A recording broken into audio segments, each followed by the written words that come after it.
নমস্কার বন্ধুরা, পপু কিচেনে আপনাদের স্বাগত। আশা করি আপনারা সবাই ভালো আছেন। আবার আমি চলে এলাম একটা রেসিপি নিয়ে। আজকে আমি বানাবো চিংড়ি মাছেরই একটা রেসিপি। তার জন্য এখানে আমি একটা কড়াই বসিয়ে নিয়েছি। কড়াইতে আমি দিয়ে দেবো অল্প একটু সাদা তেল। এবার আমি চিংড়ি মাছগুলো একটু হালকা করে ভেজে নেব। এর মধ্যে আমি হলুদ দিইনি, কিন্তু লবণ মাখানো আছে। তেলটা গরম হয়ে গেছে, এবার চিংড়িগুলো আমি দিয়ে দিচ্ছি।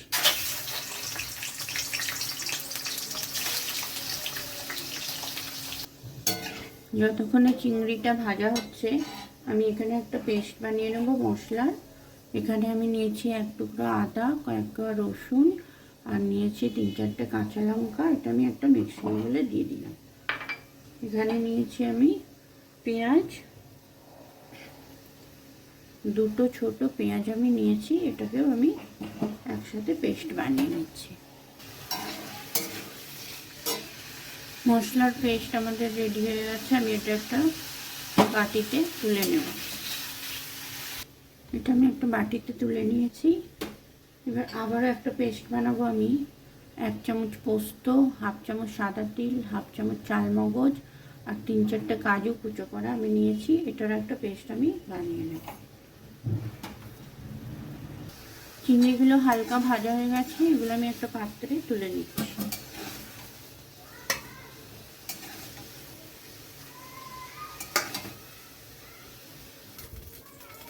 এবার আমি দিয়ে দিচ্ছি আরেকটু সাদা তেল।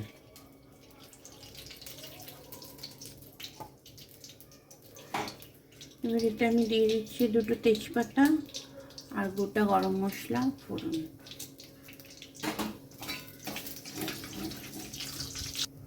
এবার আমি দিয়ে দেব পেস্ট করে রাখা পেঁয়াজ, আদা, রসুন আর কাঁচা লঙ্কাটা।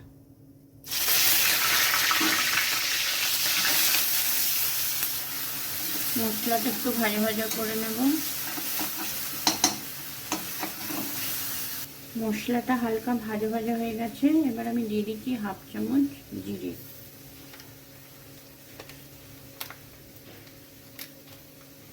দিয়ে দিচ্ছি 1/2 চামচ ধনে। আবার আমি খুন্তি দিয়ে ভালো করে এটা ভাজা ভাজা করে নিচ্ছি।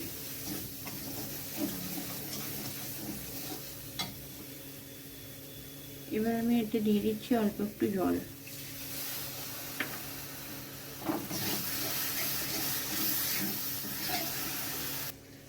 এখানে নিয়েছি আমি 2 টুকরো নারকেল।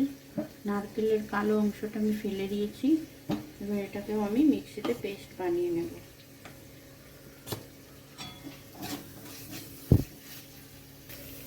মশলা থেকে তেল ছেড়ে গেছে। এবার আমি এতে দিয়ে দেব পেস্ট করে রাখা কাজু, পোস্ত, চালমগজ আর তিল।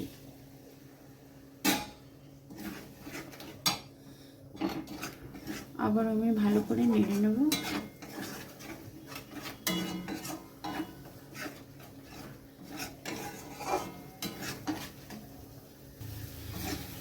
মশলাটা খুব ভালোভাবে আমি কষিয়ে নিয়েছি।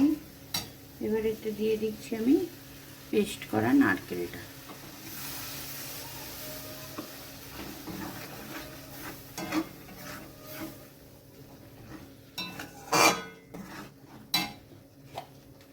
এবার আমি দিয়ে দিচ্ছি পরিমাণ মতো লবণ।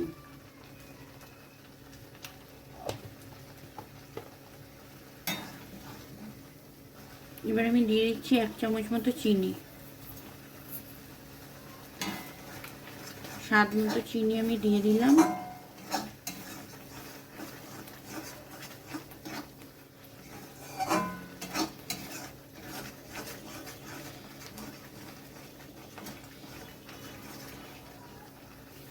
আবারও মশলাটা খুব ভালোভাবে একটু নেড়ে নেড়ে কষিয়ে নিলাম। এবার এর মধ্যে আমি দিয়ে দিচ্ছি সামান্য একটু জল। ওই নারকেল ধোয়া জলটা আমি দিয়ে দিচ্ছি। দিয়ে দিলাম অল্প একটু জল। এবার আমি দিয়ে দিচ্ছি অল্প একটু গরম মশলা গুঁড়ো। 1/2 চামচেরও কম আমি গরম মশলা গুঁড়ো দিয়ে দিলাম।